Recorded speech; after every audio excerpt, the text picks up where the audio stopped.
사무엘하 1장 17절부터 27절 말씀 마음을 집중하시고 함께 읽어보십니다. 다윗이 이 슬픈 노래로 사울과 그의 아들 요나단을 조상하고 명령하여 그것을 유다 족속에게 가르치라 하였으니 곧 활노래라.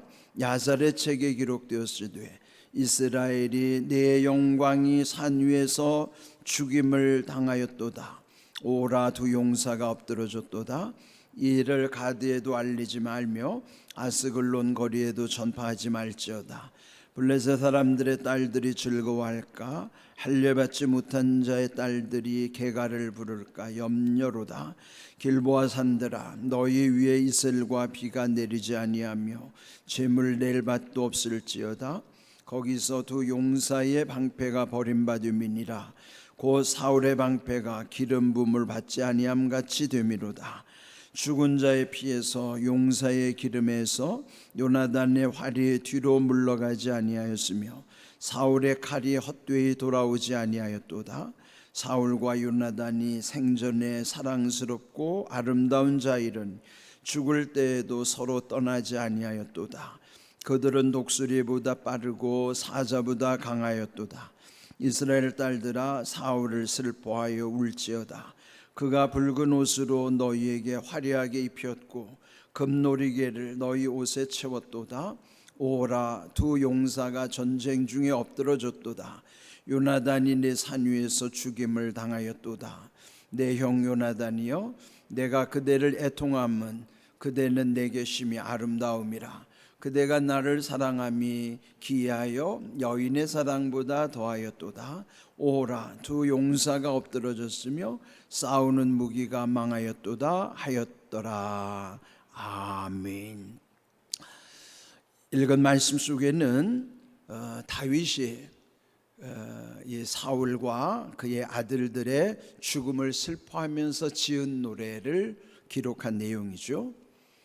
그 죽음의 슬픔을 노래로 표현한 것을 조가 또는 애가 또는 비가라고도 하죠.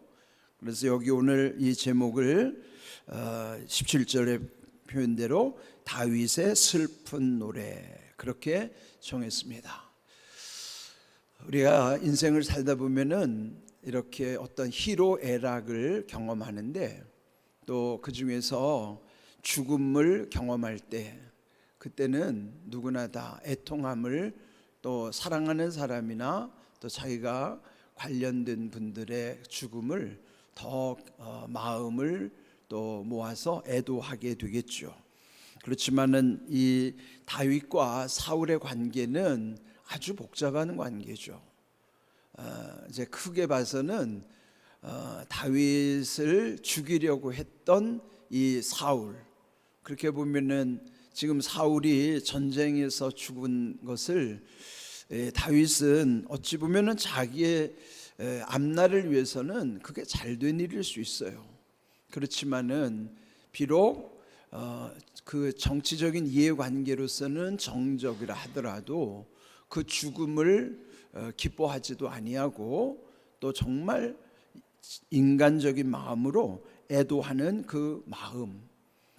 그래서 그 사람을 평가하는 여러 가지 기준 중에 하나는 그가 그 죽음에 대해서 어떤 그 표현을 할 수 있느냐 하는 거예요.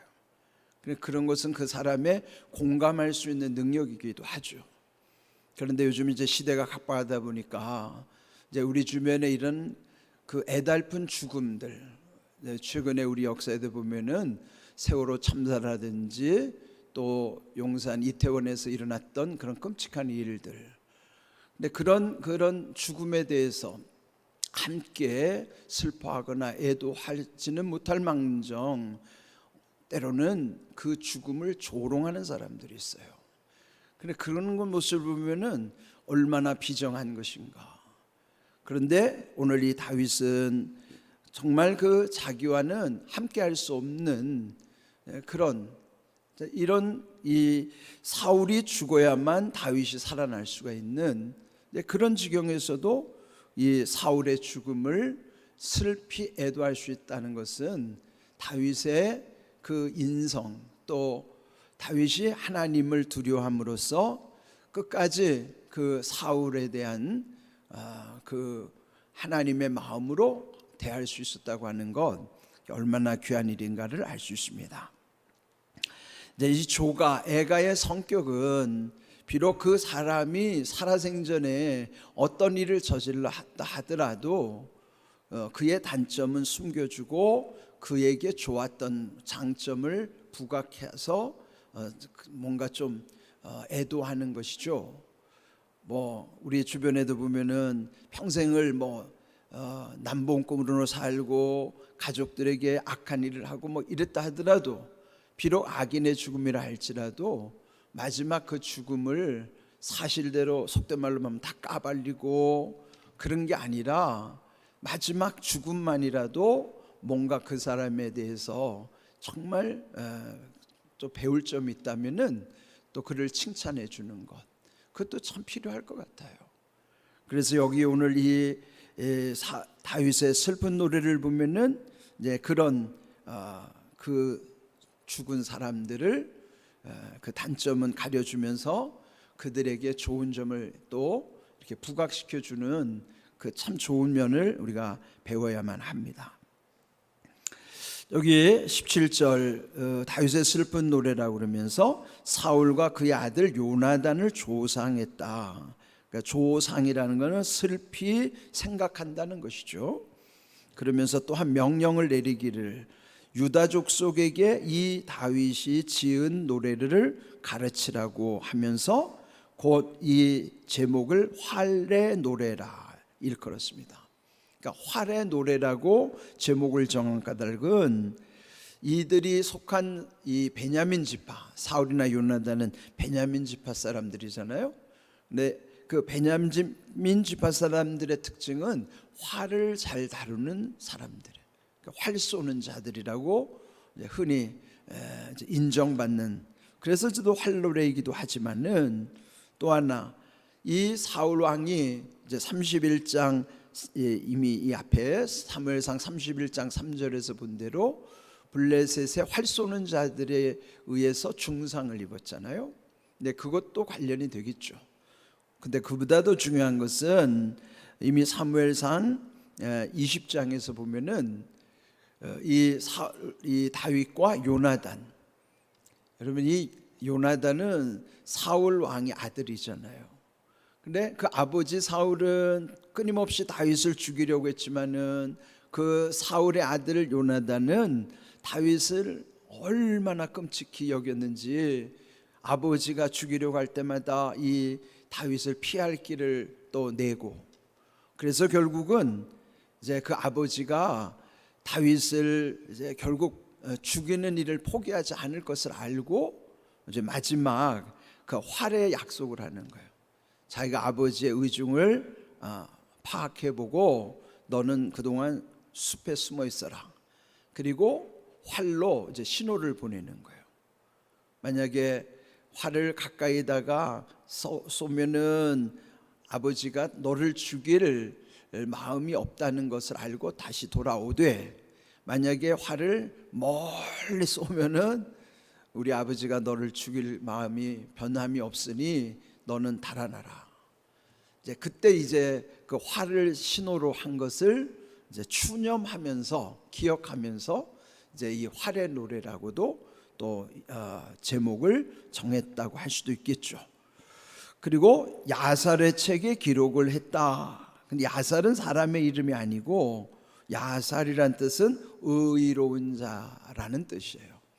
그러면은 이제 추측컨대 의로운 자들을 그 행적을 기록해 놓은 책이 아닐까. 그런데 이 야살의 책은 지금 남아있는 책은 아니에요. 그냥 전해지는 책이기 때문에 여러분이 이해할 때 도움이 되라고 그냥 말씀을 드리는 것입니다. 19절부터 이제 내용이 나오죠. 이스라엘아, 내 영광이 산 위에서 죽임을 당하였도다. 오호라, 두 용사가 엎드러졌도다. 여기 오호라 하는 거는 오호는 한문이죠. 그러니까 우리 말로 번역할 때 오호라 할 때 오는 슬플 오자고 호는 이제 부른다는 뜻이. 그러니까 슬피 부르는 걸 오호. 옛날에 국어책에서 오호통제라는 말 많이 들었죠.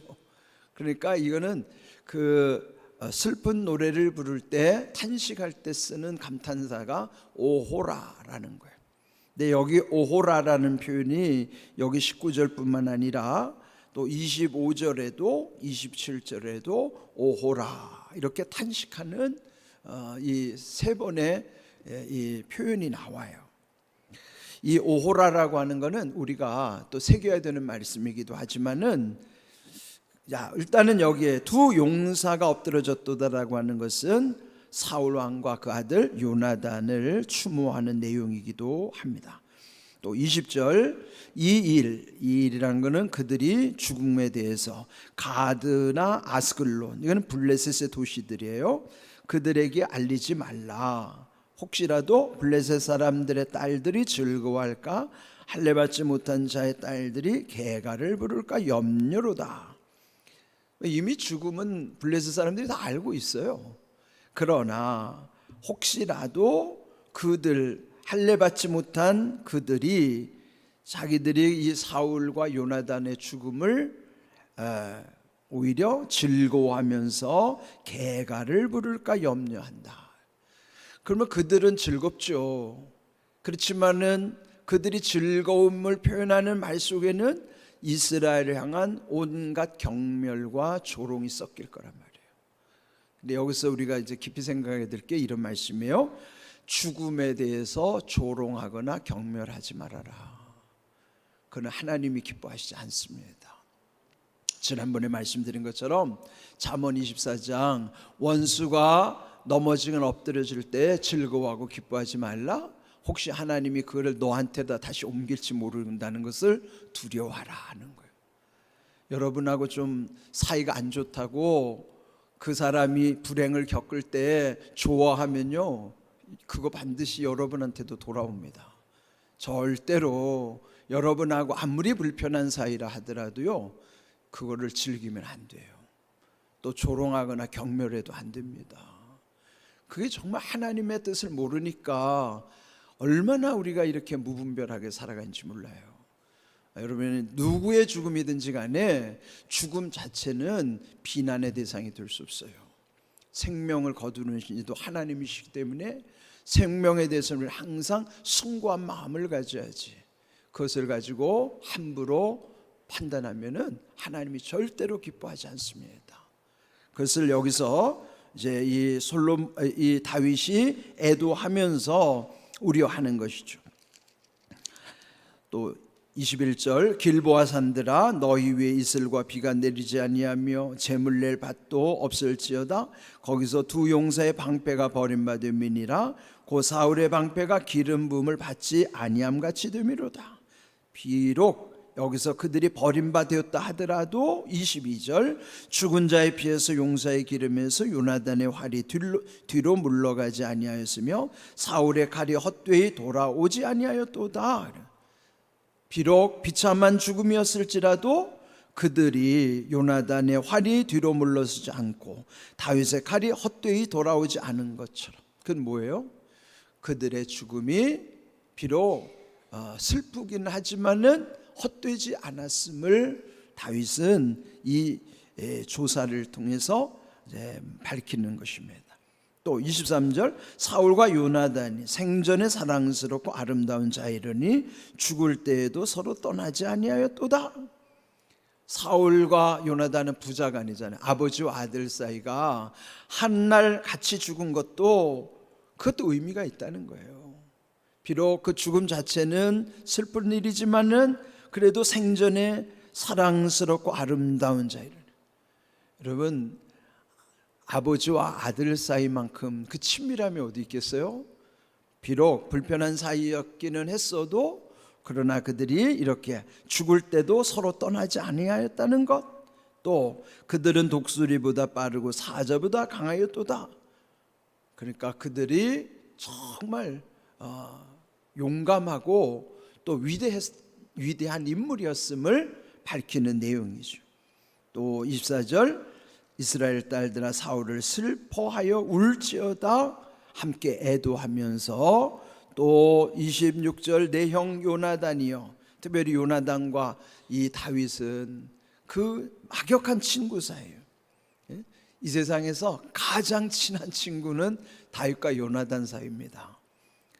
그래서 그를 애통하며 이 지금 요나단의 죽음을 다윗이 애통함으로 그대는 내게 심히 아름다움이라 그대가 나를 사랑함이 기이하여 여인의 사랑보다 더하여 또다 하니, 이성 간의 사랑보다도 더 끔찍히 사랑했다는 거예요. 이게 오늘날 요즘 동성애자들이요, 다윗과 요나단도 동성애자라고 이 말씀을 근거로 하는데 천만의 말씀이에요. 그 당시가 율법의 시대인데 그는 가당치도 않는 해석이고 꼭 자기들이 원하는 해석을 하게 되겠죠. 절대 그럴 리가 없죠, 이거는. 그러나 그들이 얼마나 친밀했는지 이성 간의 사랑보다도 더 정말 깊이, 정말 온 마음을 다해서 서로에 대한 신뢰관계를 이렇게 표현한 내용이죠. 그렇게 애도하면서 다시 한번 오라 두 용사가 엎드러졌도다 그러면서 애도하는 거예요. 자, 오호라라고 하는 표현이요, 잊지 말아야 될 표현이 있어요. 자, 로마서 7장 24절, 이 바울의 탄식인데요, 한번 읽어보겠습니다. 오라, 나는 곤고한 사람이로다. 이 사망의 몸에서 누가 나를 건져내랴.